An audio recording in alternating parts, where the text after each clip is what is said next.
Sí, bueno, ¿Cómo estás?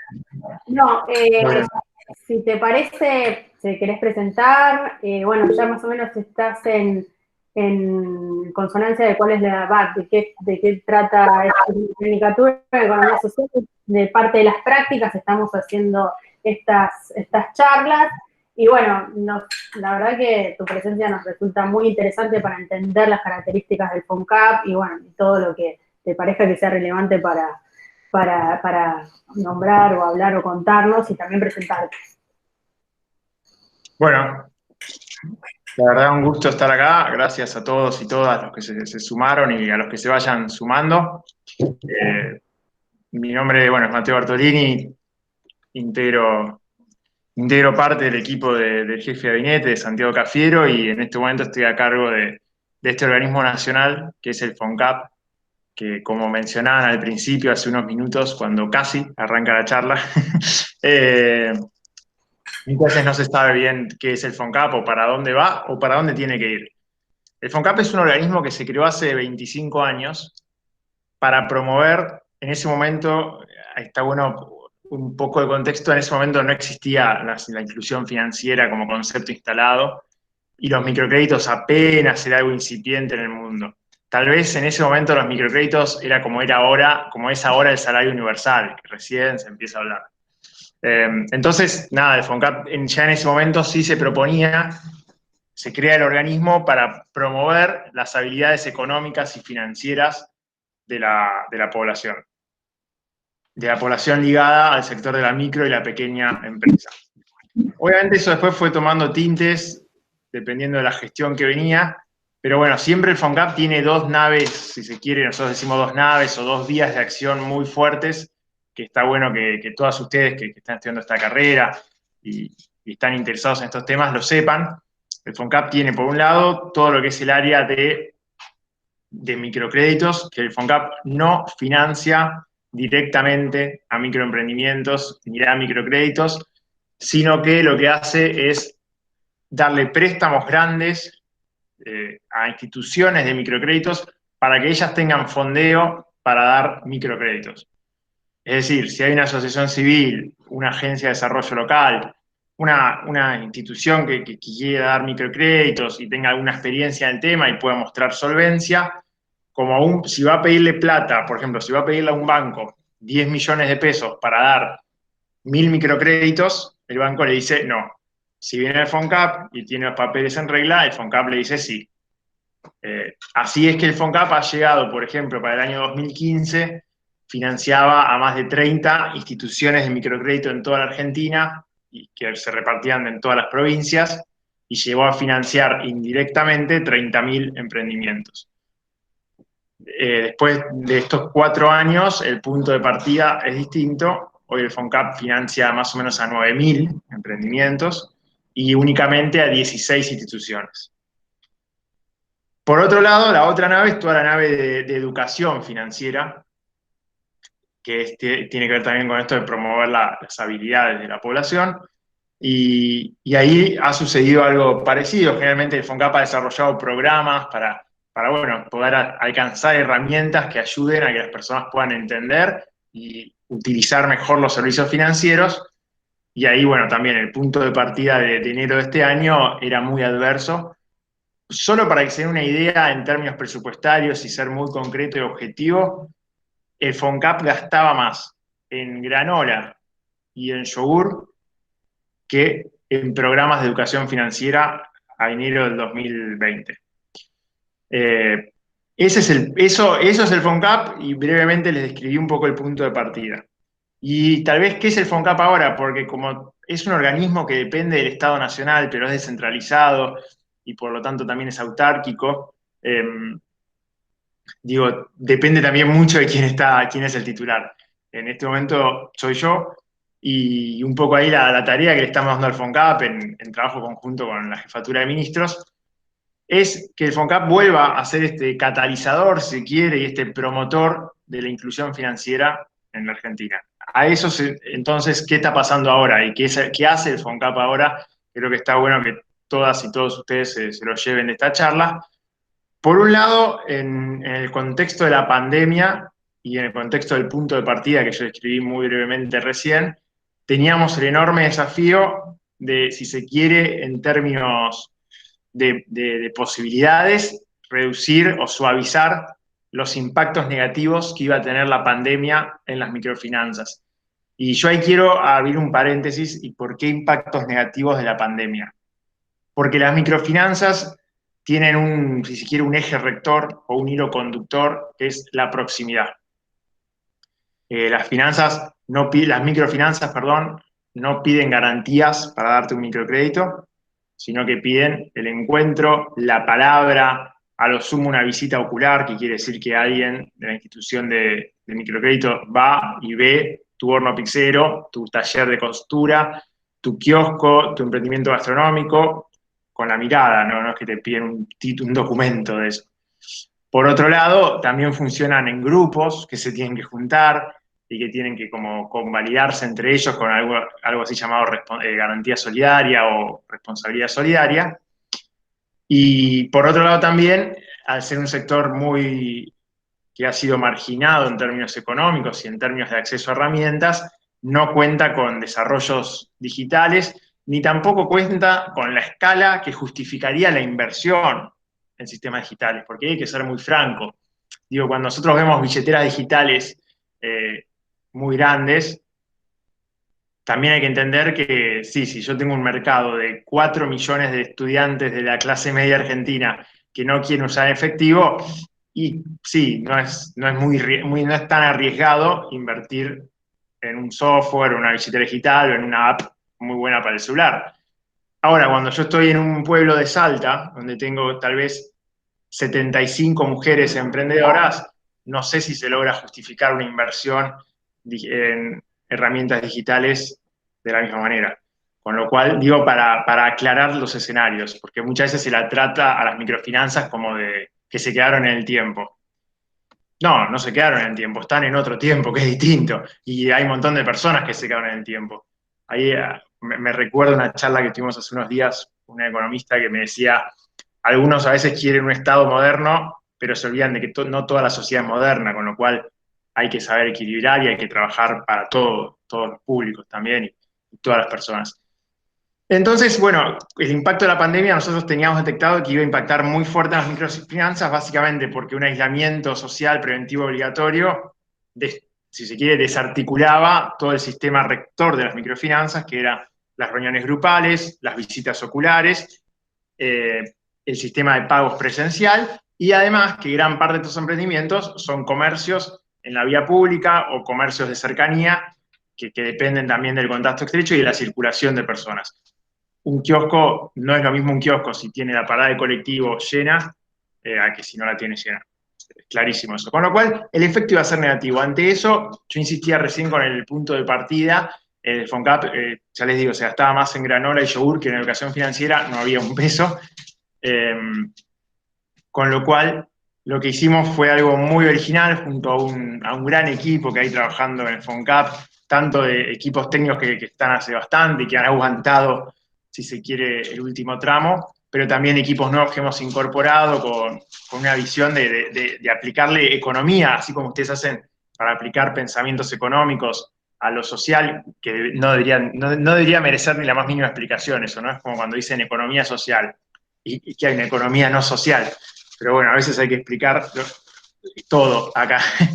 Y entonces en ese contexto nosotros empezamos a generar lo que fue el REVAC y el REVIC, que me gustaría detallárselos un poco, porque fueron dos programas muy importantes, que fue la primera vez que se le aplicó, si quiere, la lógica de las grandes finanzas y de la economía a las microfinanzas, y lo que se hizo fue que todas las instituciones micro y pequeñas del FONCAP pudieran los pagos de intereses de mayo y los pagos de capital del segundo trimestre de este año, no poder diferirlos hasta el año que viene. Es decir, les dimos aire. Con eso, en términos económicos, les dimos liquidez.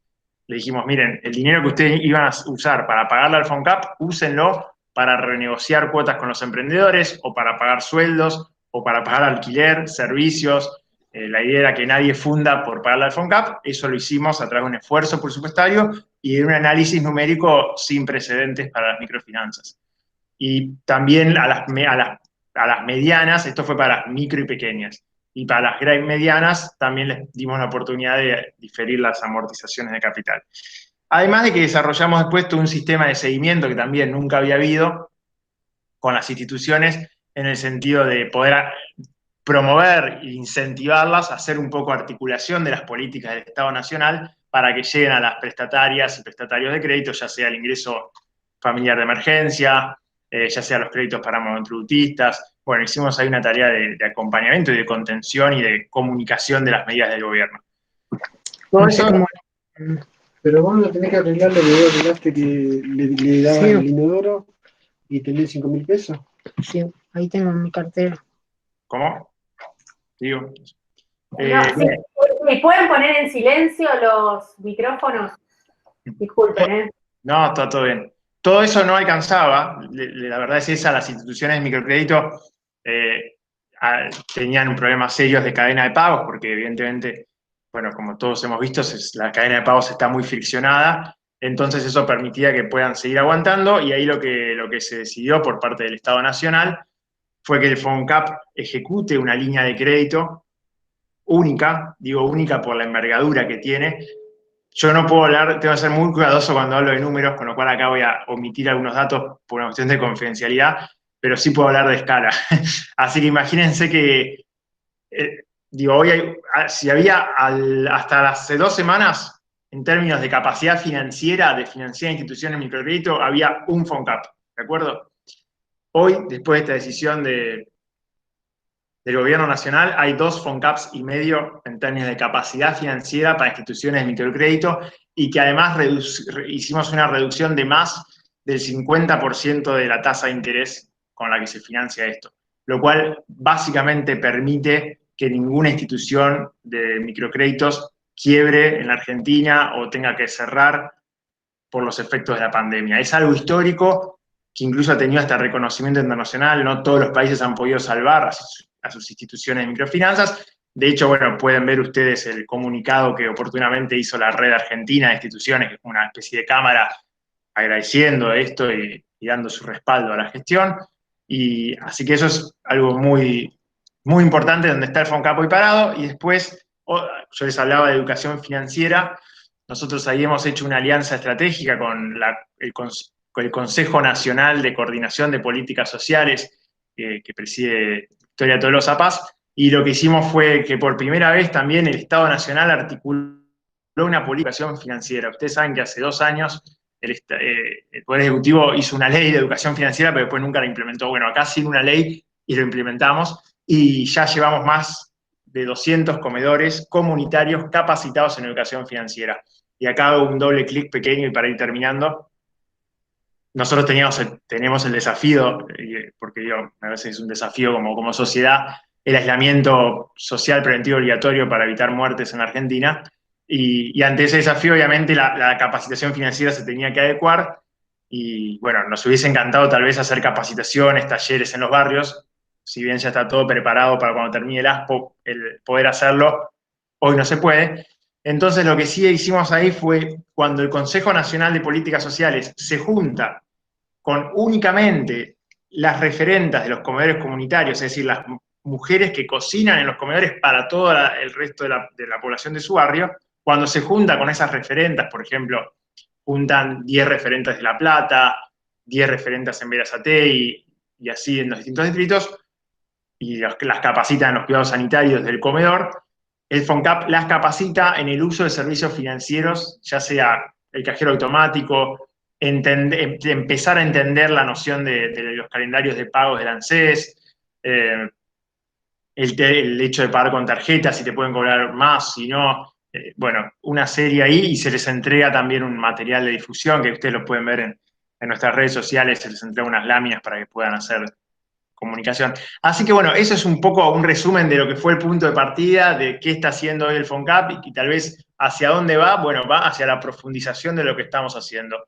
Más educación financiera con un compromiso territorial irrenunciable, y más inclusión financiera sosteniendo al sector de las microfinanzas, pero también poniendo condiciones. Y cuando digo poniendo condiciones, digo profundizar, porque eso ya lo empezamos también, esta línea de crédito que yo les comentaba recién, por primera vez el FONCAP pone como condición, por un lado, que esas líneas de créditos vayan acompañadas de capacitaciones a los emprendedores, y por el otro lado también, que las instituciones de microcrédito tengan que hacer un informe de cuál es el costo financiero total que terminan pagando los emprendimientos. Y acá capaz se juntan las palabras, así que lo voy a repetir.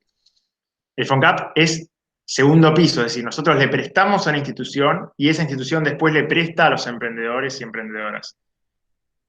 Hasta hoy, o hasta hace 2 semanas, mejor dicho, el FONCAP, cuando prestaba este dinero a las instituciones, se tapaba los ojos en términos de costo financiero total que después pagan los emprendedores en las instituciones. Es decir, el margen que se queda en las instituciones, para hacerlo claramente, la ganancia.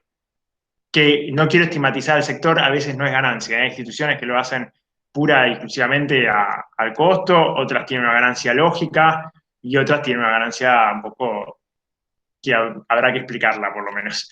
Entonces, ahora lo que hicimos fue que van a tener que informarle al FONCAP cuál es el costo financiero total que están otorgando estos microcréditos para que después nosotros, en base a esos informes, bueno, podamos tomar mejores decisiones, más precisas y por sobre todo más justas. Ese es el compromiso. Así que bueno, ahí tienen un paneo del FONCAP de qué es punto de partida a enero de este año, cómo estamos ahora y hacia dónde apuntamos. Eso es un poco, no sé si hay alguna pregunta o un comentario. A ver, si hay preguntas, para que me fijo. No, se hicieron las presentaciones. Alejandra, ¿vos tenías una pregunta? Bueno. Sí, yo tenía una pregunta. Si en este punto que estamos, por ahí no ahora, pero si no se pensó en una ley de microfinanzas que involucre inversión del sector privado. ¿Se entiende? Bien. Sí. A ver, hay una ley en Argentina de microcréditos del 2006. Sí, Pero hoy las microfinanzas son en su mayor parte inversión privada. Digo, nosotros financiamos, el Estado financia instituciones de microcrédito que funcionan previamente al financiamiento del Estado con inversión privada. Es decir, hoy es mixto el sistema de las microfinanzas en Argentina. De hecho, todas las instituciones que el FONCAP financia tienen que tener en mayoría recursos privados, no públicos. A ver, se podría decir, sin el Estado no pueden, pero con el Estado no alcanza hoy para el sector microfinanciero. Por eso digo que es un sistema mixto, si se quiere somos 50-50, pero 50 y 50. Pero hoy ya es privado el sector de las microfinanzas. De hecho, todas las instituciones son privadas y de hecho el FONCAP en los papeles es privado, si bien el dinero lo pone el Estado, es una empresa. Con lo cual, no hay una ley, no hay un marco regulatorio adecuado. Hay algunas instituciones de microfinanzas que se han autorregulado o enmarcado en la regulación de proveedores de servicios financieros en el Banco Central, pero la gran mayoría no. Y sí, no hay un marco regulatorio específico, pero privado, el sistema es privado hoy. Pero Privado con la ayuda del Estado, pero es privado. ¿Se está pensando en un marco regulatorio? Nosotros, sí, se está pensando. Estamos trabajando en eso. Pasa que, bueno, hay una base del marco regulatorio. Primero hay que generar consenso sobre cuál es la base del marco regulatorio que hay, sobre si es bueno, si no es bueno, y a partir de ahí pensar hacia dónde vamos.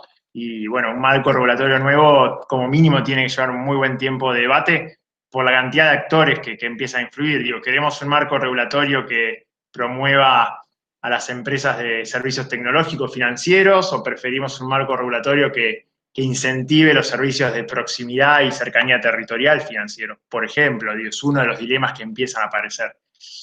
Queremos que a las instituciones de microcrédito las regule el Banco Central y puedan hacer servicios, intermediación financiera, o tal vez queremos una lógica más, si se quiere, que funcione en la órbita de los ministerios de desarrollo social. Digo, se abren muchos debates que como mínimo hay que darlos para pensar en un marco normativo. Nosotros estamos empezando a ver esos debates en distintos ámbitos, sí. Y la otra es, ¿cuánto es la tasa hoy? ¿Qué tasa? La tasa que ustedes más o menos estiman que debería darse dentro del financiamiento. o que lo charlan con las instituciones, o lo dejan librado a cada institución, según... Bueno, no, mira, eso es un poco lo que dije antes. El FONCAP hasta hace 2 semanas era ciego en términos de a qué tasa llegan los créditos a las personas, porque el margen de las instituciones es libre, el margen que le ponen. Digo, yo le puedo prestar, el FONCAP le puede prestar a una institución al 10% y esa institución, si quiere, después ese mismo dinero lo puede usar para prestar al 150%. Hasta hace 2 semanas eso era así, de forma ciega. Ahora, como dije antes, todos los créditos que el FONCAP financie, se les pide a las instituciones que nos informen qué costo financiero total le están cobrando a las instituciones y por qué. Porque también es verdad que a veces las instituciones microfinancieras son caras porque tienen un servicio de cercanía, de proximidad, de contención, de capacitación. Lo que decía antes, no tienen costo hundido, no tienen inversión en infraestructura digital porque no hay escala. Con lo cual el debate es complejo. Hoy el FONCAP, esta línea, que sacamos para hacer un rescate en el marco de la pandemia, es al 12%. Después, ¿a qué tasa cobran las instituciones? Se los puedo responder de acá a los próximos 3 meses cuando tenga los informes. Pasa el tiempo. Está bien. Bueno, gracias. No, nada. ¿Alguna otra duda? ¿Consulta? ¿Algo para agregar? Si no, pasamos a Mónica y de última al final. Mónica. Hola. ¿Cómo estás? Hola, hola. Gracias, Mateo. No. No, cuando Hola, Mateo. O algo te consultarán. Seguimos con Mónica, si te parece. Bueno, Mónica, presentate, gracias por estar. Le teníamos miedo que no aparezca. Y bueno, nada, seguimos y después el caso puntual de Mónica hoy está en el área de José Cepaz, el área de coordinación de hábitat y economía social, ¿no?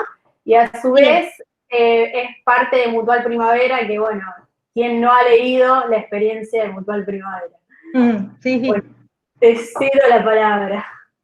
¿Qué tal? Buenas tardes, disculpen, me imagino que sí, pero siempre leo mal la parte de qué hora hasta qué hora, así que ya me voy a acostumbrar. Menos mal que las chicas me conocen y me mandaron un mensaje previo, así que muchísimas gracias, y gracias al que me precedió, que me parece un muchacho joven con unas ideas muy claras, cuando él explica y se presenta, porque ya tuve el gusto de verlo el año pasado, creo, en una presentación del FONCAP, así que gracias, Mateo, ¿no?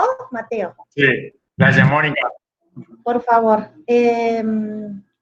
Nosotros que estamos en los territorios trabajamos los niveles muy, muy pequeños, digamos, de lo que tiene que ver con la finanza solidaria. Me parece que la palabra la finanza, la economía,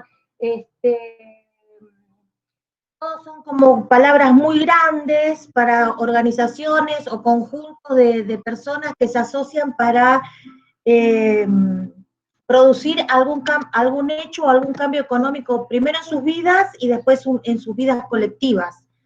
Porque me parece que la economía y la finanza y la economía social, como la vemos nosotras y nosotros, tiene que ver con una economía colectiva, no una economía individual. ¿Por qué? Porque las finanzas, como lo vemos nosotros, o como lo estudiamos, o como estamos acostumbrados desde acá, desde los barrios, desde el decir más bajo, digamos, de la inclusión de la sociedad, siempre apunta a que las finanzas siempre son para los que tienen dinero, porque son los que tienen los medios de producción y son los que tienen la posibilidad de reproducir el dinero para reproducir el trabajo, con lo cual se reproduce la vida cotidiana de cada uno de nosotras y nosotras a través del trabajo y de lo que se genera, y que a nosotras como proletariado de este sistema, solamente nos queda la venta de la fuerza de mano de obra, y es como que estamos encasillados y nuestra cabeza está formateada desde ahí. Por eso, para hablar de finanzas solidarias o finanzas simplemente, ojalá que en algún momento, cuando yo adhiero profundamente a algún tipo de regulación de todo el sistema financiero de nuestro país, no solamente el sistema financiero solidario, sino también el sistema financiero del capital y del bancario, que es un sistema muy viejo. Nosotros lo pensamos de una lejanía, de obtener un crédito, un préstamo mínimo, si las condiciones que cada uno de nosotras y nosotras tienen, llegamos para tener ese préstamo. Pero ni siquiera lo pensamos en esos préstamos en los términos de generar y producir y reproducir ese dinero. ¿Qué quiero decir? Pensarnos como emprendedores de una economía regional, distrital, barrial, que necesita un préstamo para reproducir esa inversión en puestos de trabajo y distribución de riqueza, ¿no? No estamos preparados para pensar eso. Nos prepararon para pensar en un mundo capitalista, en ser sujetos de deuda y no sujetos de crédito para poder mejorar e incentivar la posibilidad de salir solamente de vender nuestra fuerza de mano de obra para empezar a ser emprendedores. Esa parte, digamos, del emprendedurismo y todo lo que tiene que ver con la otra economía que venimos trabajando hace tantísimos años, es lo que nos empezó a mostrar a nosotros y nosotras que teníamos la posibilidad también en la crisis anterior, que también teníamos la posibilidad de ser emprendedores, de ser sujetos de producción, de servicio, de bienes, de ser los dueños de la tierra para poder generar alimentos sustentables.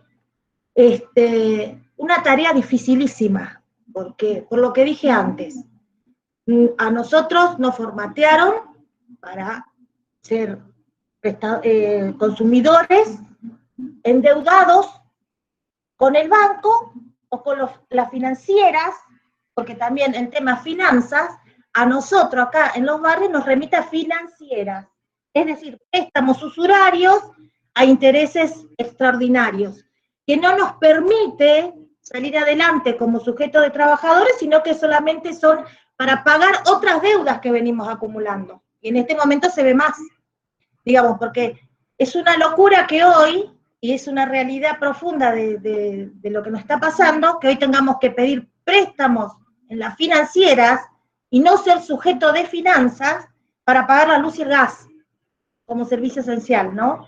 En esa situación estamos actualmente.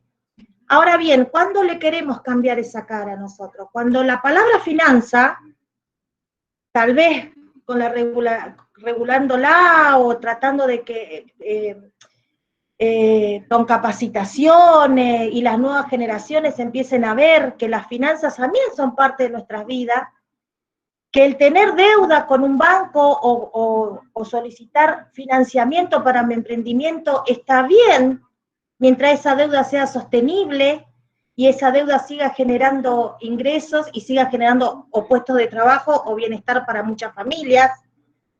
Y ahí entran a jugar en paralelo a ese sistema capitalista establecido a través de los bancos, de la financiera, todo ese mundo que conocemos muy bien, porque hemos sido todos sujetos de esos préstamos.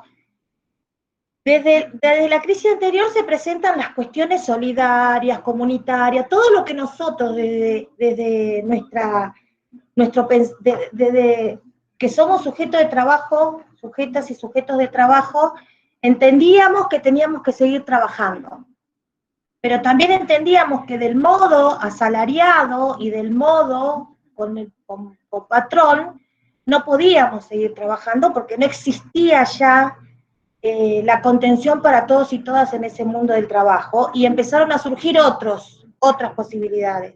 Claro que las cooperativas y las mutuales nos preceden a la crisis anterior, por eso siempre hacemos una diferencia. Esas cooperativas y esas mutuales que nacieron en otras décadas, la década del 50, del 60, tienen otra connotación porque tienen otro momento histórico. Las cooperativas y las mutuales que nacen del 2001, en esa crisis, tenemos otro momento histórico, que no es lo mismo.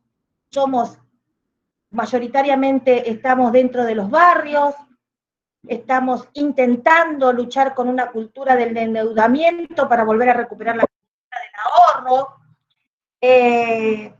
Sea como sea el ahorro, por ahí no guardar el dinero, sino ¿qué significa ahorrar? Significa que si estamos todos juntos, colectivamente, podemos prestarnos dinero, juntar el dinero y prestarnos sin tanto interés. Podemos ocupar lugares en común, podemos hacer compras en escala, en cantidad, para poder satisfacer una parte de la demanda, y ahí ya nos convertimos en emprendedores que necesita del financiamiento. Y nace la economía, la finanza solidaria, la CONAMI, la Comisión Nacional de Microcrédito, el microcrédito, ¿no? La finanza solidaria. Todas esas palabras remiten a espacios comunitarios donde no hay dinero, sino que vamos al salvataje de ver cómo seguimos sosteniendo, en definitiva, al otro sistema. La verdad que nuestro trabajo y nuestro desafío es poder definitivamente dejar de ser ese paso alternativo del momento de la crisis profunda para pasar a ser, con el sistema financiero funcionando, con los bancos y todo lo que sabemos, también ser nosotros y nosotras una alternativa, pero ser una alternativa real, digamos, en donde podamos sustentar nuestros medios de producción, podamos generar en libertad y asociarnos libremente para poder generar algún tipo de trabajo y poder distribuir el fruto de este trabajo entre la cantidad de socios asociados que podamos ser. La verdad que está difícil porque sin el Estado, como dijo el compañero que me antecedió, imposible. Es el Estado el que garantiza y nos pone y nos enmarca, tanto con las leyes como con la institucionalidad, qué parte del engranaje de este sistema somos nosotros. Porque nosotros entendimos que no solamente somos sujetos de asistencia, es decir, sociales, sino que somos políticos y somos económicos. Somos sujetos económicos. Cuando nos damos cuenta cómo generamos, de dónde generamos y cómo se generan las riquezas, empezamos a entender que nosotros también tenemos la posibilidad de armar nuestras propias fuentes de trabajo.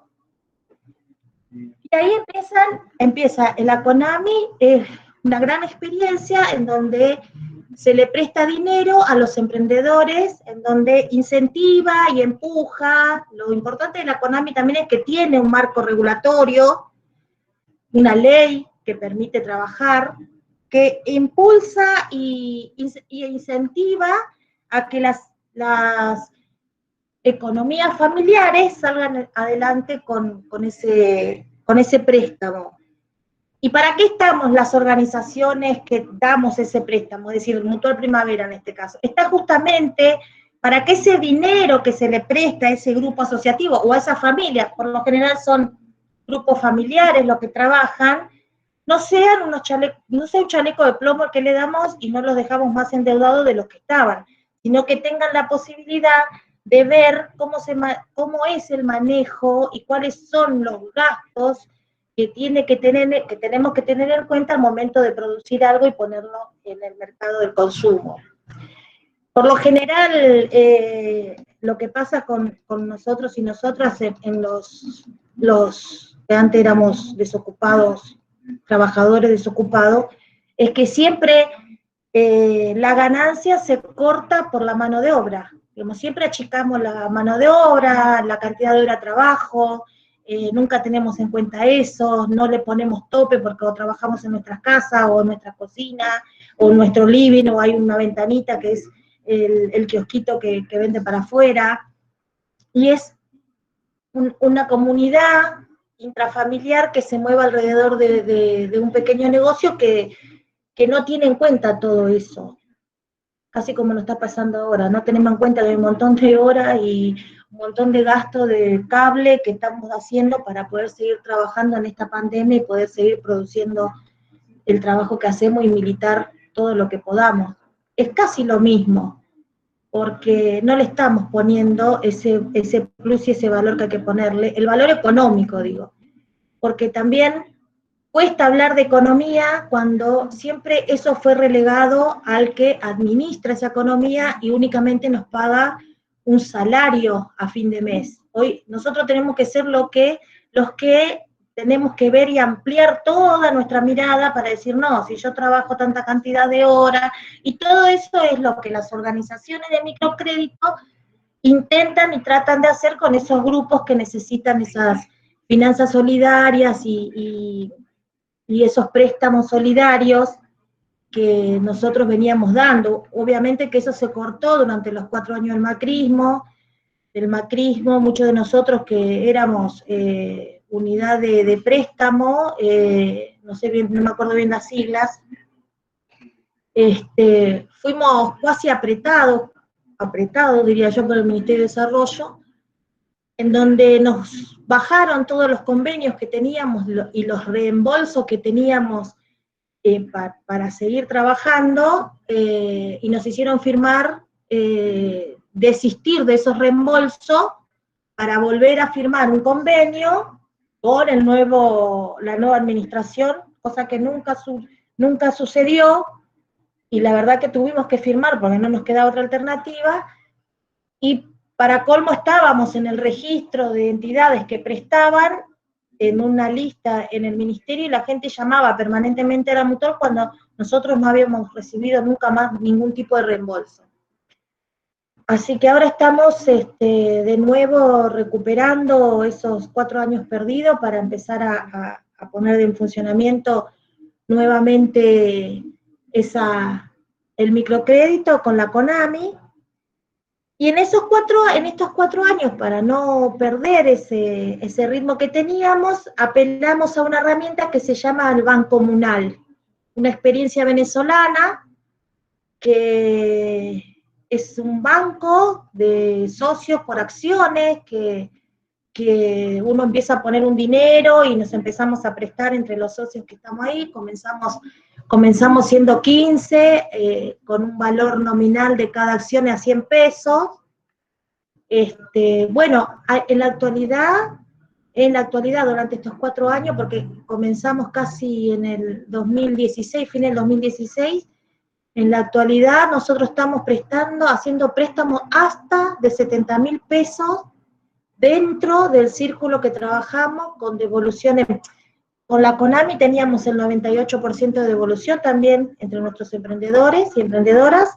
En este círculo que es un poco más pequeño, porque tiene más que ver con una cooperativa, digamos, donde cada uno es socio y va comprando sus acciones y así va llevando, hasta 70.000 pesos se está prestando, una cosa que casi que con los sueldos que nosotros manejamos, sueldos básicos muy mínimos, en ningún banco nos darían 70.000 pesos como préstamo, con un 5% de interés estamos nosotras, somos todas mujeres en el Bancomunal, y lo que pasó es que con esta crisis en este año también, como que en lugar de sacarlo en 4 cuotas, lo fuimos sacando en 6 y en 8 cuotas, y ese lapso de la cantidad de cuotas hace que se acumule más dinero, porque el sistema es que todo el tiempo el dinero tiene que dar vuelta entre nosotras. Entonces, al estar debiendo cuota, no podíamos renovar ese préstamo. Entonces, esa plata se fue acumulando, y hoy, entre ayer y hoy, estuvimos construyendo una nueva herramienta que va a ser préstamos también por fuera de este grupo, préstamos solidarios a emprendedores, de mínimo de 5.000 y máximo de 15.000, con dinero propio, digamos, ¿no? Con nuestros propios aportes y con capital propio, digamos. Así que estamos en esa etapa, en esta semana estuvimos armando todo lo que es administrativo con eso. Y estamos muy contentas porque es un avance, porque no nos quedamos en los 4 años, y la experiencia que nos dio la CONAMI y la economía social y ser gestoras de nuestras propias realidades y nuestro propio futuro nos hizo pensar en este Bancomunal como una de las experiencias de ahorro que tenemos dentro de la actual. Con respecto a los emprendimientos productivos, en estos 4 años han caído todos, la gran mayoría se ha caído porque el emprendimiento productivo, el emprendimiento asociativo a niveles de tener medios de producción, son emprendimientos que necesitan del Estado, pero también necesitan de las finanzas para poder salir adelante. Y necesitamos entender cómo se trabaja endeudados, pero produciendo, y con una deuda que no supera al activo que tenemos en marcha a medida que vamos produciendo. Eso me parece que es como la razón de los talleres o del trabajo cultural que tenemos que hacer con respecto a las finanzas dentro de la otra economía. Bueno, creo que más o menos, no sé cómo estoy de tiempo, más o menos va por ahí lo que yo quería decir. Sí, sí, está perfecto. Mónica, te hago una consulta del tema de la organización interna. ¿Cómo se dio el proceso y el presente y en relación a lo que planteaba Mateo, que él tiene una visión bastante más macro dentro de tu organización, el tema también que me parece que también es un tema interesante para analizar, de los costos fijos, la relación de los costos fijos y cómo lo están manejando. Sí, el tema de la organización es la comisión directiva y la comisión administradora que tiene la mutual, digamos, de la cual casi ya no soy parte porque como mi función en el Estado no me permite formar parte de eso, fui en sus inicios, pero ahora ya no, al estar como funcionaria dentro de la Municipalidad de José C. Paz, no puedo meterme también en eso. No lo permite nuestra Constitución.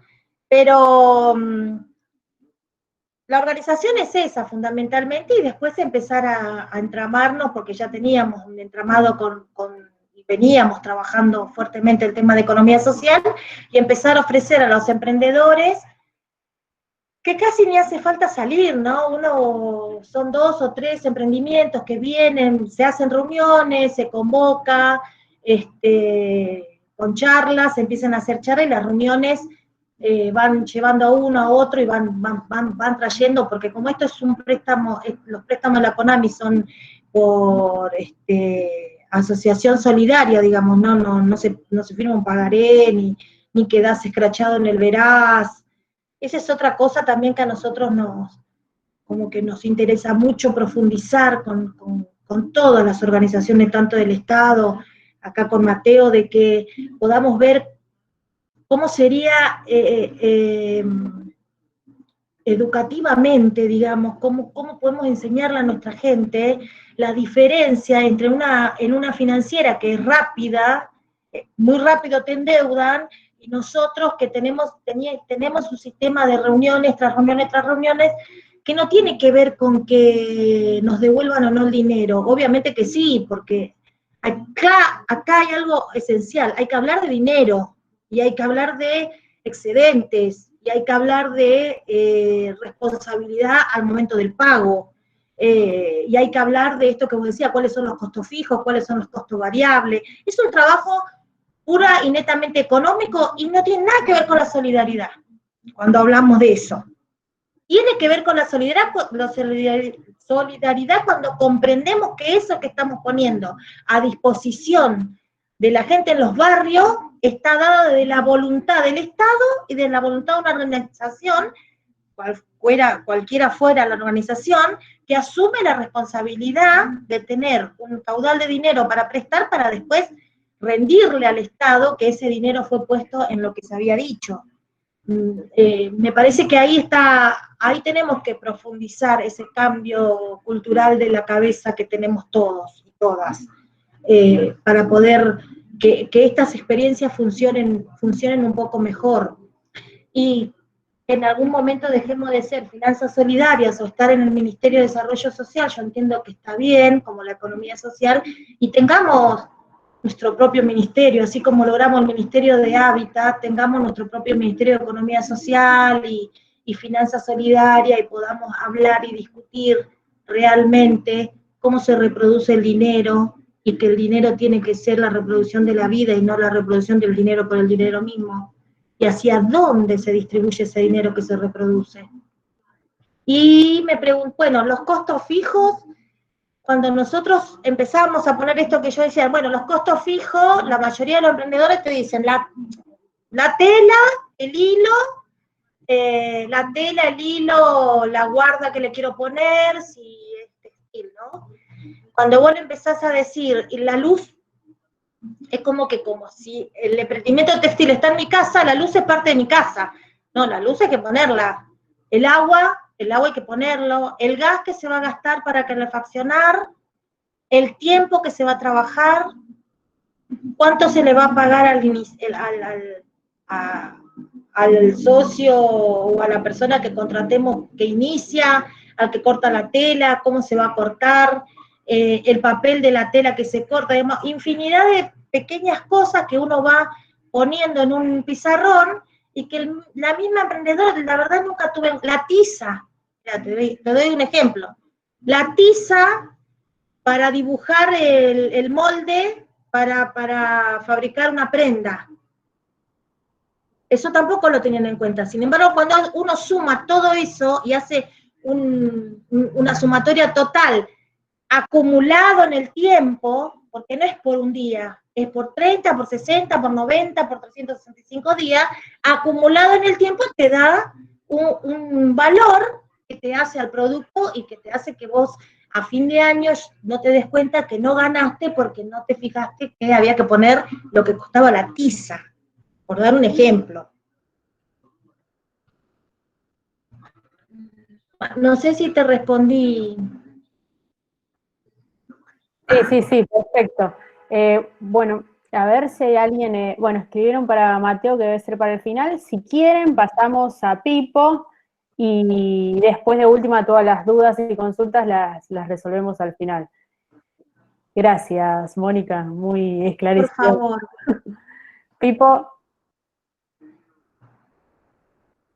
¿Está? ¿A dónde estás, Pipo? Ahí, ¿me escuchan? ¿Cómo estás? Hola, Bueno, Pipo. Pipo, presenta tu asociación y bueno, nada, es tu momento. Gracias. Bueno, yo presido AMIS, que es la Asociación de Militantes Sociales en la provincia de Buenos Aires, que tiene personería jurídica, y voy a hacer un recorrido histórico de nuestro territorio, cómo se dio el tema del microcrédito a la economía social. Quería saludar a Mateo, que nuestra organización en su momento, no ahora, hizo capacitación en el FONCAP, y queda siempre una puerta abierta para que después volvamos con las organizaciones por ahí a hacer una capitalización. Y con Mónica, que me habló todo geopolíticamente, me ahorró un montón de palabras y coincidimos porque trabajamos en red. La Puntual Primavera con AMIS, trabajamos el tema hábitat, microcrédito, la economía social, y desde el Banco Popular de la Buena Fe hace años que trabajamos. Bueno, nosotros nos ubicamos en el partido de Escobar. El partido de Escobar cuenta con 6 localidades y más de 200.000 habitantes. Vamos a hacer el recorrido histórico a partir de la crisis del 2001 para ver cómo fue dándose históricamente toda la situación económica en el distrito, lo más sintético posible, ¿no? La crisis del 2001 produjo la pérdida de la cultura del trabajo, la expulsión de la mayoría de los adultos jóvenes, porque 40 años son adultos jóvenes, de todo lo que era la parte laboral, y cambió el sujeto social. El hombre proveedor pasó a cuidar la casa, a los chicos, y la mujer tuvo que salir a proveer y mantener su familia. Eso produjo una situación social donde apareció el auge espontáneo de los comedores, los merenderos, en donde la sociedad, por autoconvocación, por expresión de necesidad, son los bomberos del sistema que sale la misma gente, la familia, se asocian, las organizaciones sociales ya existentes, o por ahí organizaciones nuevas, libres, en donde salen a tratar de paliar la situación, porque el Estado, si bien después desarrolla políticas públicas, no llega en tiempo y forma que la gente lo necesita, llega posteriormente.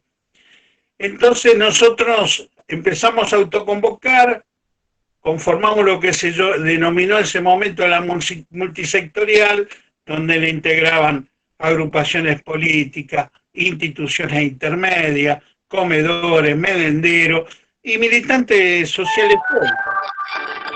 Desde ahí nos reunimos todos. El municipio en ese momento estaba el intendente Patti, no quiso hacerse cargo junto con las organizaciones de la situación social.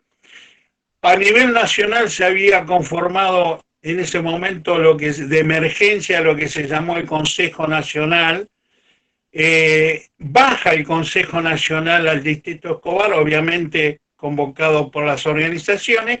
El municipio no recibe el Consejo Nacional, entonces automáticamente, al estar autoconvocado y con veedores del Ministerio de Desarrollo y del Consejo Nacional, se labra un acta, se conforma el Consejo Social Local y a partir de ahí comenzamos a trabajar las políticas públicas sin el municipio, pero sí con el Estado Nacional y con un acompañamiento provincial, pero el que mayor estaba ejerciendo las políticas públicas era el Estado Nacional. Al 2002, 2003, en ese proceso, con el Ministerio de Desarrollo empezamos a desarrollar políticas como es el programa Manos a la Obra para empezar a crear autoempleo. De ahí, más o menos, unas 350 a 400 emprendimientos que logramos hacer. Nos pide el Ministerio que conformemos burocráticamente, porque así lo solicitaba los requisitos, una entidad administradora que tenga historia en el distrito y que tenga patrimonio. Yo justo estaba en la Mutual Cosmopolita de Escobar, la cual accedemos con la Mutual a ser el eje, digamos, de la administración de los fondos y de las políticas públicas. Y adherimos a esa red 10 organizaciones más de la comunidad que tenían personería jurídica. El resto, que eran organizaciones constituidas de hecho, la asimilamos también, pero no entraban dentro de la parte legal. Pero sí participaban en la organización, en la ejecución de las políticas y en los beneficios para los más necesitados. Así que el 2003, que estábamos ya capacitando gente, fortaleciendo los emprendimientos, porque hay veces que hay que fortalecerlo a la capacitación, porque aprovechamos la educación popular en este sentido. Había adultos mayores que habían quedado fuera del sistema que tenían gran capacidad de oficios o de conocimiento. Y lo que querían es volcar los conocimientos. Entonces hacíamos talleres, te pongo un ejemplo, tejidos, carpintería, todo lo que la manualidad o la actividad que más teníamos emprendimiento, apicultura, tuvimos mucho, pues es una zona de apicultura y demás, a capacitar a los demás. Nosotros siempre aprendimos de ahí que cada vez que por razones de la vida perdemos un adulto mayor que se nos va, perdemos una biblioteca. Entonces, desde ese sentido tratamos que aquellos que quieran volcar en el otro conocimientos, experiencia, tuvieran la oportunidad. Ahora bien, en ese andar empezaban a venir otros problemas, que era el sostenimiento de ese emprendimiento y el cuello de botella, que es la comercialización. En el 2004 aparece un programa en el Ministerio de Desarrollo de microcrédito. Ese programa de microcrédito había salido de unas experiencias previas que habían tenido unas compañeras como Marta Riola y otras compañeras en La Plata, en provincia de Buenos Aires, que acercaron esa idea al Ministerio de Desarrollo y ahí se planifica un programa de microcrédito y se empieza a formar una red. Esa red se denominó Banco Popular de la Buena Fe. Y gracias a un director que estaba en ese momento, que fue Luis Preseruti, que fue una persona que no se dedicó solamente a la ejecución de una política pública de microcrédito, sino a unificar todas las políticas públicas del ministerio en función de la economía social. Entonces, cuando teníamos un emprendimiento, el microcrédito venía a fortalecer y a sostener ese emprendimiento. Y en otros programas que tenía el ministerio, como de comercialización, logramos hacer una feria con 70 puestos fijos en el centro de Escobar.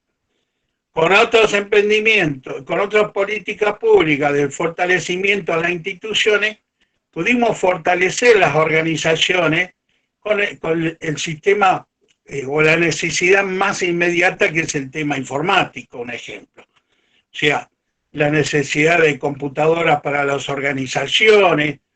Empezamos a dar capacitación informática a los emprendedores por la necesidad de la utilidad, de la utilización de la red informática, porque empezó a ser algo nuevo también para el sector popular.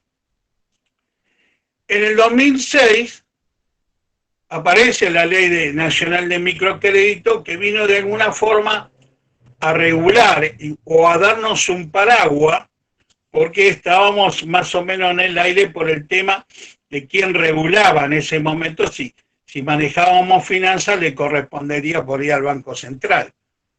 Nosotros, al ser una asociación civil, somos una asociación sin fines de lucro, o sea que las ganancias de última no eran tales, no eran ganancias, eran mínimas, porque la ley establecía no más del interés del 6%, y los costos operativos, que eran altos, y que son altos, no solo eran, sino siguen siendo altos, en esa gestión asociada con el Estado y esa utilización de ese programa, financiaba los gastos operativos.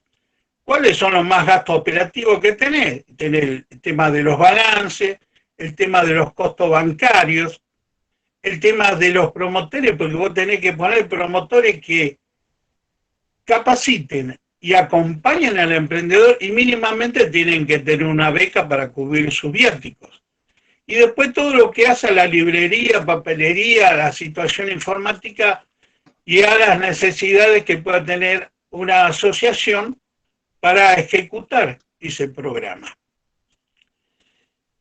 Ese fortalecimiento que se dio a los emprendimientos y a las organizaciones permitió no solo dar una respuesta, sino empezar a dar un crecimiento, y aparecieron nuevas organizaciones producto de ese buen trabajo. Entonces después se forma y se organizan los emprendedores de Escobar y se forma la Asociación de Emprendedores de Escobar, ADME, Asociación Civil, y también la Asociación de Artesanos. Entonces, en ese proceso histórico le entregamos desde la red a ellos la administración de la comercialización y la administración de la feria. Obviamente la feria la pusimos en la estación de Escobar, usurpando los terrenos del ferrocarril, ¿no? Porque no teníamos espacio, y gracias que el Estado nunca nos desalojó. Y así se fueron organizando. Los de apicultura fueron creciendo, se asociaron y formaron una asociación apícola, que también ellos mismos se iban independizando, conveniando con el Estado también sus propias necesidades a través de las políticas públicas que necesitaban. Esto se fue dando en ese proceso. En el 2007 vemos nosotros que los militantes sociales también tienen derecho igual que la gente. ¿Y quiénes son los militantes sociales? Militantes sociales son las personas que de diversa procedencia ideológica, hasta independientes, vienen a trabajar por una política social. Ese es su fin. Y consensúa con todos. O sea, en ese trabajo de política social que hacíamos, estábamos todas las expresiones ideológicas codo a codo, y hasta independientes codo a codo, y se lograban los objetivos. Entonces decidimos nosotros en 2007 armar la Asociación Civil AMIS, Asociación Militantes Sociales, porque la personería jurídica que te da Provincia de Buenos Aires, la dirección es como un juzgado civil, porque te está dando un DNI. Y lo que queríamos era reconocer la categoría del militante social que existe. Entonces nos aprueban la personería jurídica, conformamos la Asociación de Militantes Sociales y bueno, seguíamos trabajando dentro de la red y después capitalizamos también fondos propios para microcrédito. Dentro de la red del Banco Popular de la Buena Fe, que trabajamos más de 10 organizaciones, hasta el año 2016 más o menos, que funcionamos a pleno, llegamos a entregar cerca de 7.000 o más de microcréditos.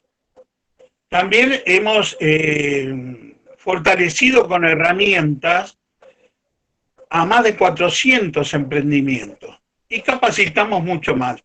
Recuerden de que cada emprendimiento, detrás de cada emprendimiento es una familia. Así que multipliquemos la cantidad de gente que obtuvo beneficios por la herramienta de microemprendimiento. También hicimos la educación popular y le agregamos después, cuando aparece el programa Fines, en nuestra entidad y en otra también, la capacitación de Fines para que terminaran el secundario los adultos mayores y aquellos que quedaron fuera del sistema. Nosotros teníamos oficina con aula, lo cual el alquiler entre los aportes de la asociación, los socios y el Estado pudimos cubrir las necesidades básicas para mantener esa oficina y esa aula.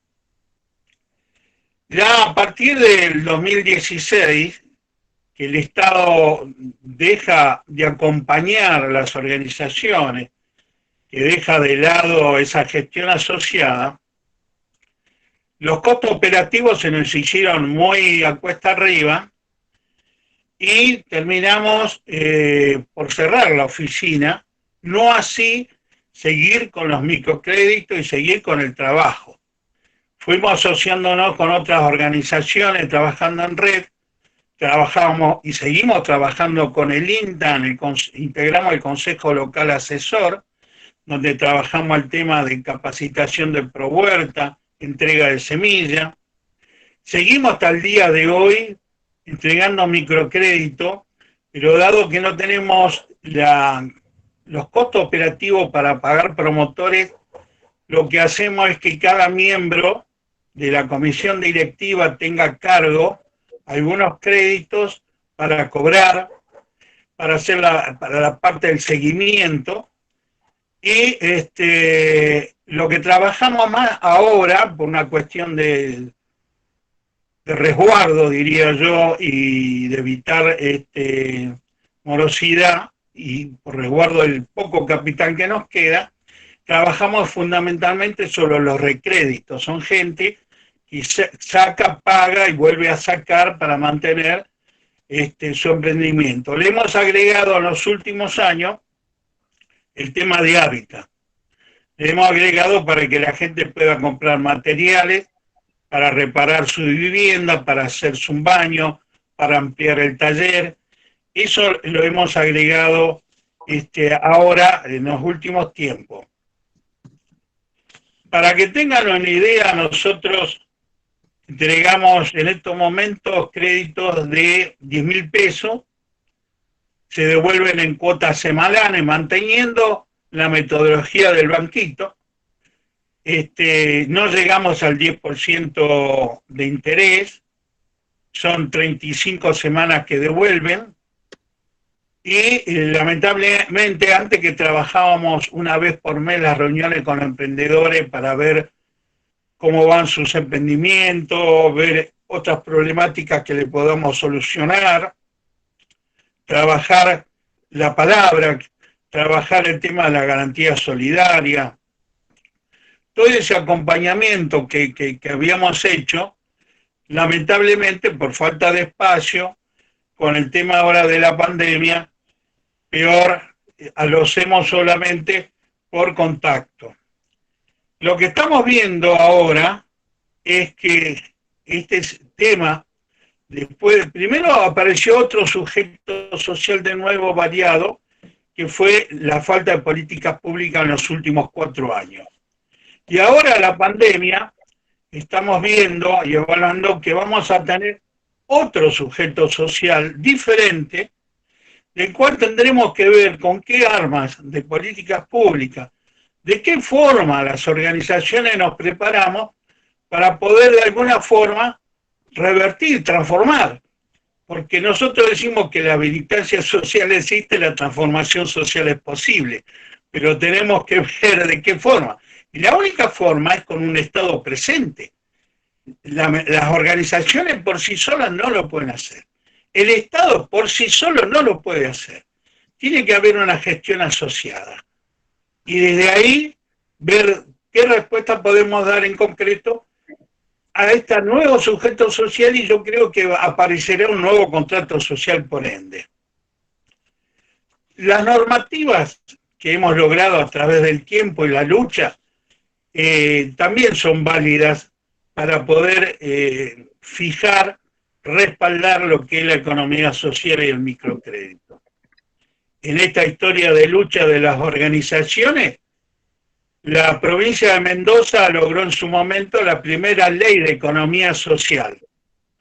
Después otra provincia que logró la ley de economía social fue Entre Ríos.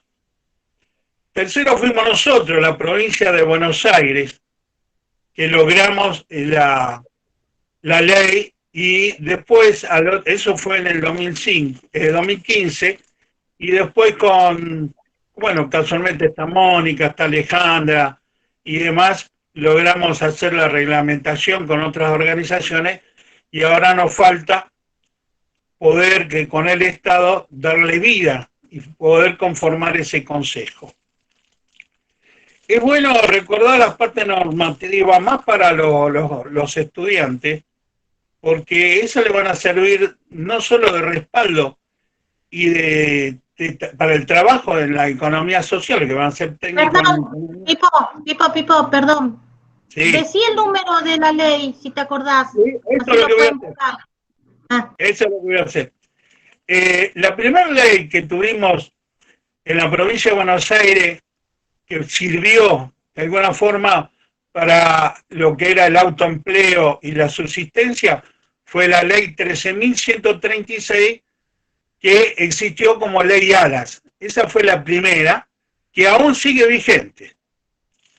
Después, posteriormente, en el 2006, y haciendo un recorrido cronológico, aparece la ley de microcrédito, la ley nacional, que es la ley 26.117. Esa vino a regular de alguna forma o a contener el tema del microcrédito. Después, bueno, esto es antes de llegar a la ley de la provincia de Buenos Aires. Hay una ley que esta fue en el año 2011. Es la ley 26.666, y esa es nuestra. Se decreta el 26 de julio como Día Nacional del Militante Social, por ley nacional. Hago el chivo porque es nuestra, ¿viste? Después tenemos en el 2012, y esta es para todos los estudiantes, en la ley provincial 14.436 del 2012 establece que el Día de la Economía Social es el 1 de diciembre de cada año. Así que les recuerdo a todos los técnicos que el 1 de diciembre de cada año, por esta ley 14.436 de la provincia de Buenos Aires, es el Día de la Economía Social. Y por último, la ley que con Mónica y con Alejandra y con todo hemos hecho la reglamentación junto con otras organizaciones, es la 14.650.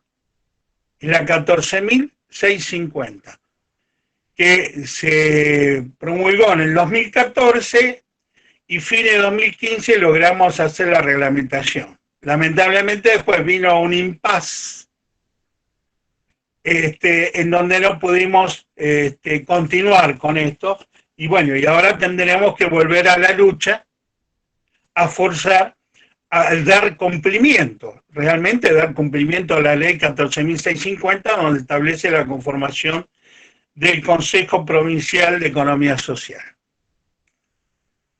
Bueno, traté de no superponer a Mateo y a Mónica y dar algo diferente.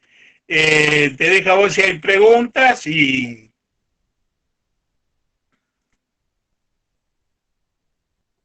¿Preguntas? A ver, acá tengo... Bueno, Marta Negreira dice que es acertadísima la metáfora: cuando perdemos un adulto mayor, perdemos una biblioteca. Capitalizar ese conocimiento transgeneracional me parece sumamente valioso. Destaco además esta valoración de la experiencia que me permite tener otra mirada del adulto mayor en tanto aporta conocimiento y experiencia. Es un lindo aporte. El resto, dudas, consultas, ¿algo para agregar? Yo por ahí quería agregar a esto que dijo Pipo, de que nosotros no pudimos lograr cristalizar en la ley, que nos costó mucho porque pasaron cosas en el impasse, que eso contemplaba un Consejo de Economía Social y Solidaria, en donde la verdad que la reglamentación se hizo con una apertura muy grande por parte del gobierno provincial, en donde fuimos las organizaciones sociales, junto con la parte jurídica del Ministerio de Desarrollo de la Provincia de Buenos Aires, los que armamos la reglamentación de esa ley.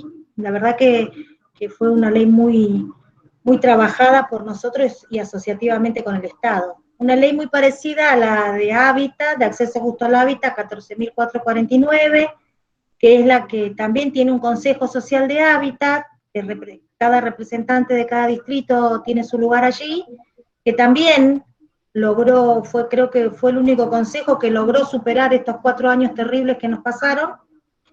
Pero lo que yo quería agregar ahí es que me parece, no sé, Pipo, vos qué pensás, que en esos consejos, cada consejo el Consejo de Hábitat de la provincia, cada distrito tiene la potestad de armar un propio consejo, ¿no?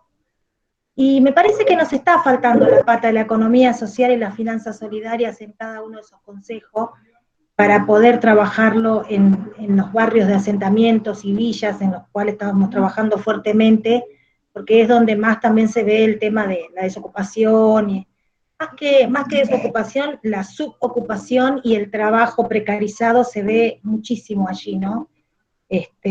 Así que bueno, esa es una invitación para pensar, para que lo pensemos juntos, a ver cómo incorporamos las finanzas solidarias y la economía social a los espacios que nosotros venimos constituyendo como consejos, más que consultivos, casi consejos ejecutivos, porque somos los que vamos al barrio y también estamos bancando la pandemia en estos momentos, ¿no? En esos barrios más difíciles. No, era eso nada más, quería que lo pensemos. Estoy totalmente de acuerdo.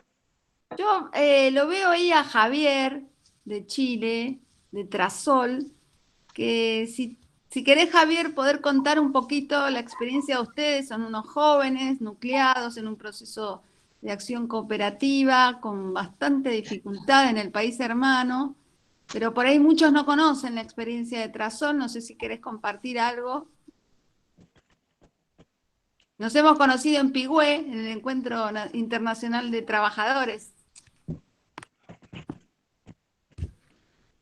Hola, Javier. Activa el sonido, ahí Ay, está. mira, verdad, verdad, cara conocida. Yo le mandé el mensaje a Alonso, porque Sí, nosotros, te explico al resto, compartimos un taller de educación popular en el Encuentro Internacional de Trabajadores que organiza Ruggeri. Bueno, ahora claro, Martínez está en el INAES y es una experiencia ajá, muy interesante y ahí conocimos a bastante compañeros de Chile. Interesante la sí, experiencia. Ustedes después fuimos a Chile también. sí. Bueno, en la Federación Trasol nace ya hace alrededor de 4 años, conformada por varias cooperativas de trabajo, de rubro de la construcción, cooperativas principalmente de Santiago, aunque ya actualmente ya está conformada también por una cooperativa del sur de la Araucanía, así que estamos expandiendo nuestros horizontes. Actualmente somos alrededor de 10 cooperativas, cerca de 100, un poco más de 100 personas, 100 familias al final, también como mencionaba recién el compañero. Y bueno, intentando levantar el trabajo autogestionado en una tierra en la cual la verdad es que pensar en apoyo del Estado como para poder formar organización autogestiva de este tipo es bastante difícil. Por lo tanto, ha sido principalmente de saber rascarnos con nuestras propias uñas y la dificultad que eso implica, sobre todo en un contexto como este, en la cual eh, varias cooperativas de trabajo se nos han venido abajo en nuestro proyecto productivo, no así nuestro proyecto social y político que sigue en pie, a través de, bueno, articulación no solo entre otras cooperativas, sino que con el estallido que vivimos en octubre también se ha levantado un montón de organización territorial, que eso estaba perdido también desde la dictadura, pero ahora se levantan muchas organizaciones, asambleas, desde ollas populares, pasando por también organizaciones de abastecimiento, organizaciones de gestión territorial, que de a poco han estado intentando levantar una estructura de funcionamiento, un plan de desarrollo de poder popular desde los territorios, y que está muy bueno. Desde octubre en adelante que hemos empezado a generar articulación con muchas organizaciones con declaradas intenciones autogestionarias,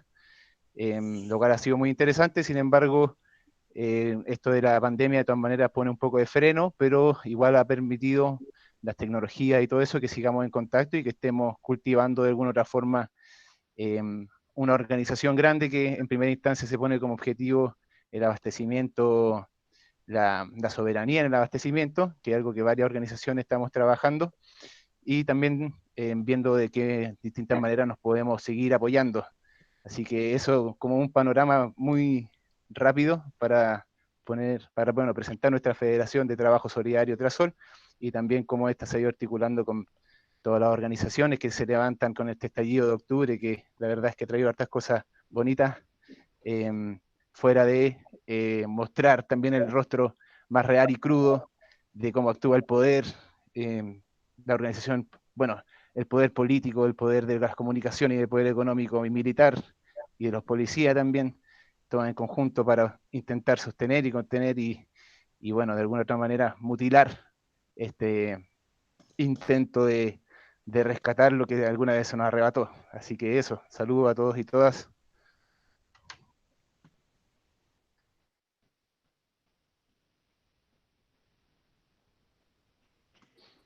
Saludos, Javier. Me encantó la parte de este es un proyecto político, cultural, social y económico. Me parece que Claro. nunca hay que perder ese objetivo porque podemos tener altas y bajas, estar mejor, estar peor, tropezar un poco, Claro. pero los proyectos políticos tienen que trascender a lo que nosotros vamos dejando en el camino. Ahí te Claro. mandé el número de la ley. El primero Sí, estaba mal, el segundo te lo mandé bien. muchas gracias. Muchas En gracias. Chile pudieron avanzar algo de crédito, de ley de cooperativas, algo? No. Poco, poco. Todavía la ley de cooperativas viene de la historia cooperativista que sobrevive a la dictadura, entonces no son cooperativas con un enfoque contrahegemónico ni de la organización popular, sino que más bien viene con una, o sea, todavía es deficiente en muchos aspectos, pero no hemos podido hincarle el diente a ese trabajo en particular aún. No, pero sin embargo tenemos dentro de nuestros planes poder empezar a pensar en leyes que nos contribuyan en el desarrollo de la organización productiva, cooperativa, y también de la gestión del hábitat, que tenemos compañeros que están trabajando en gestión del hábitat con un enfoque cooperativo. Sin embargo, no hemos podido profundizar tanto, y la experiencia de nuestros países hermanos, ¿verdad? Argentina sobre todo, nos sirve también. Por eso vengo a este espacio, porque siempre es ver un poquito hacia el futuro, ver lo que han levantado ahí en todos estos años de organización. Y bueno, es un trabajo que sí o sí vamos a realizar en los próximos tiempos.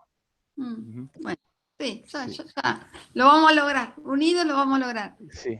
Yo si no hay otra inquietud, pero para una de las líneas que hablaron los tres es, con respecto a la inclusión financiera, es la parte de la educación, cómo trabajamos, cómo incluimos a los compañeros y las compañeras de los barrios, cómo hacemos ese tránsito para que se vaya entendiendo de qué va este proceso, que no tiene nada que ver con la caridad ni con nada de eso.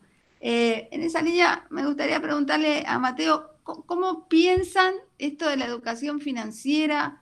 Si piensan generar otros dispositivos, ¿cómo piensan, siendo de segundo piso, con las instituciones, pensando en lo que decía Pipo, también la necesidad de ayornarse tecnológicamente, bueno, este nuevo sujeto que no sabemos finalmente cómo terminará siendo el de la pospandemia, pero entendiendo que hace falta que generar un músculo político y un sujeto colectivo, finalmente, porque lo que vemos es que solos y solas no nos vamos a salvar.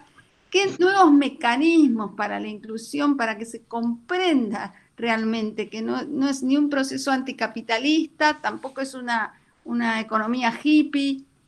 Si estamos pensando algún mecanismo que le pueda servir a todas las instituciones, ¿no? A las más pequeñas y también a los sujetos y sujetas de crédito. Bien, bueno, respondo a eso. Genial la pregunta. Para empezar, también encantado con las exponencias recién de Juan y de Mónica. De verdad, un gusto y un aprendizaje enorme poder escuchar eso. Celebro mucho este conversatorio, digo la verdad. Y respecto a esta pregunta puntual sobre educación financiera, bueno, yo sé que descarto que vos, Alejandra, lo decís desde una visión que compartimos, pero voy a alertar primero sobre una palabra que a mí, si viene de vos, Alejandra, que no te conozco, pero bueno, supongo que tendremos muchas coincidencias si estamos acá, no me preocupa, pero como después de este conversatorio yo tengo que seguir en otros lugares, sí voy a marcar el tema, que es cuando se dice, como si se van a ayornar. Porque el se van a ayornar termina después siendo bandera de las empresas de servicios financieros tecnológicos, como si a una persona que tiene 60 años, que no es que no tenía computadora cuando era joven o cuando era estudiante, no tenía para comer, no tenía una escuela cerca de la casa, que le digan ayornate, y insisto, no es por tu pregunta, Alejandra, lo aclaro en términos de los que no están en este conversatorio, me parece, a pesar de una falta de respeto total, pero segundo, además, me parece que habla de una visión de la sociedad como si, para empezar, muy individualista, como, bueno, ayornate, hacete cargo de poder participar de una capacitación virtual y suerte. Entonces yo creo que a los que se tienen que ayornar, no sé si las nuevas tecnologías, no sé si la población se tiene que ayornar a las nuevas tecnologías, yo creo que las nuevas tecnologías tienen que, para el caso, rendir cuentas de si sirven para todo como dicen que sirven. Mira, un ejemplo, no sé si hay un psicólogo o psicóloga, el psicoanálisis se sigue haciendo de forma presencial y con un diván como hace 40 años y nadie se ayornó nada y la técnica no se tocó. Entonces, nuestro compromiso con la educación financiera, creo que ahí lo que tiene que cambiar, y que es algo que estuvo diciendo Juan y Mónica también, es el rol del Estado. Cuando yo hablo de un punto de partida donde es el FONCAP, que es un organismo del Estado Nacional para hacer educación financiera, gastaba más en yogur y en granola que en capacitaciones, creo que ahí lo que falta ayornarse es el rol del Estado llevando educación financiera. Y yo ahí soy medio conservador, les digo la verdad. Yo creo que las herramientas digitales sirven, sí, obviamente en este contexto sirven más que nunca. Nosotros del FONCAP estamos haciendo capacitaciones virtuales, que de hecho si alguien de acá quiere generar una capacitación virtual con una institución o con un grupo, etcétera, yo ahora por acá mando un mail y ustedes escriben ahí y piden articular la capacitación virtual. Pero ahí después el FONCAP es conservador en el sentido de que nuestra apuesta es a seguir con el territorio, porque podemos hacer capacitaciones virtuales, pero esto que hablan ustedes del sujeto social nuestro, es un sujeto social que en su etapa educativa, para empezar, no existían las computadoras. En su etapa, si quiere, posteducación, se tuvo que ocupar de salir a trabajar y capaz no tuvo el tiempo ni tuvo las oportunidades de generar una cantidad de habilidades tecnológicas que hoy un chico de clase media en la Argentina se les dice millennials o no sé qué apodo se les pone, pero millennials nada, naciste con una computadora bajo el brazo y tu papá tiene una tablet y tu tío viaja y te trae un celular más lindo. Ahí no hay ni siglo XXI, ni millennials, ni nada, hay plata, punto.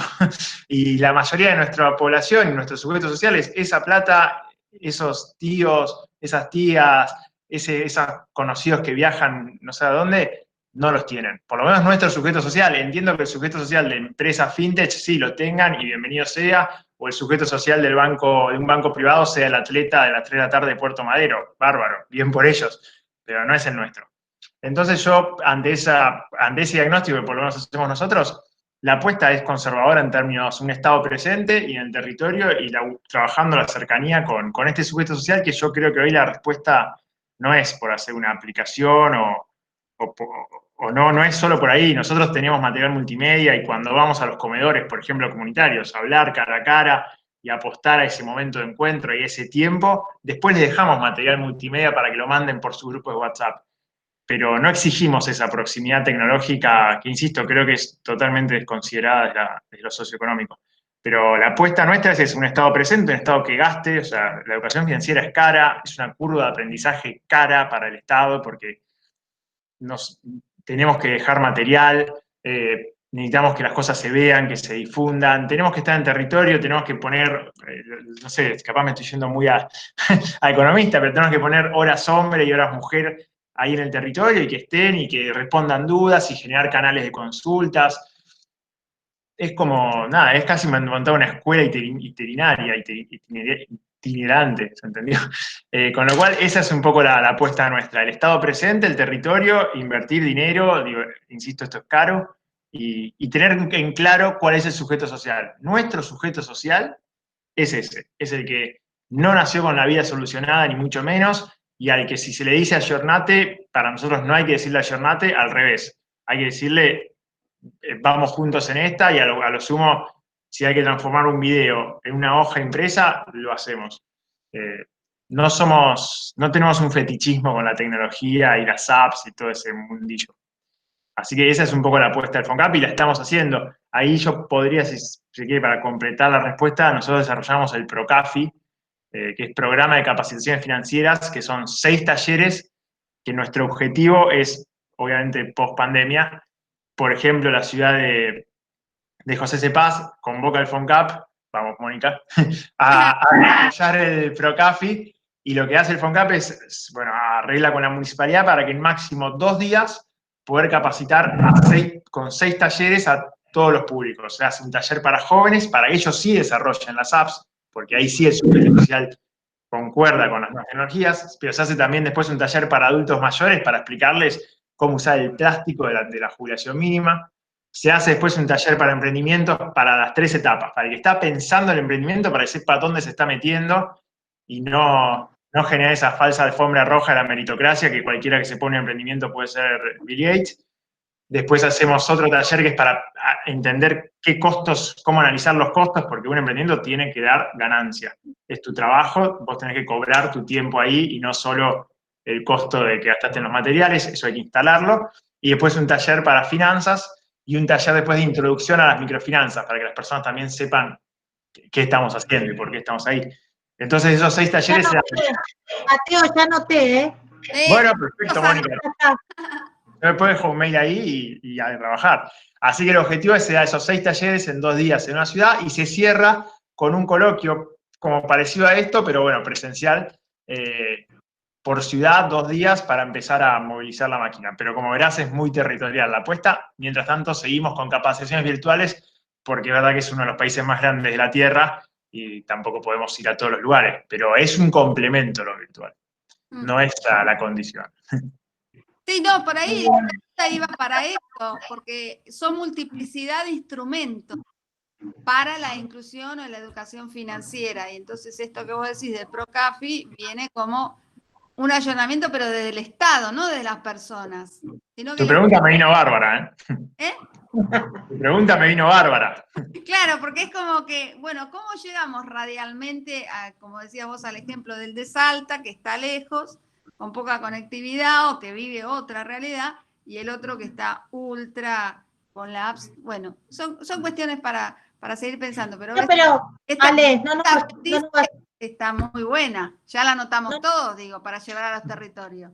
pero por supuesto, le vamos a llenar la agenda a Mateo con eso. No, sí, no nos vayamos tan lejos a Salta, digamos. Convengamos que acá la desigualdad del acceso a la tecnología, estamos viendo que la compañera Ramona de la Garganta Poderosa se murió pidiendo agua, así que no estamos hablando Claro, sí. de situaciones que están resueltas. Sí. Total. Bueno.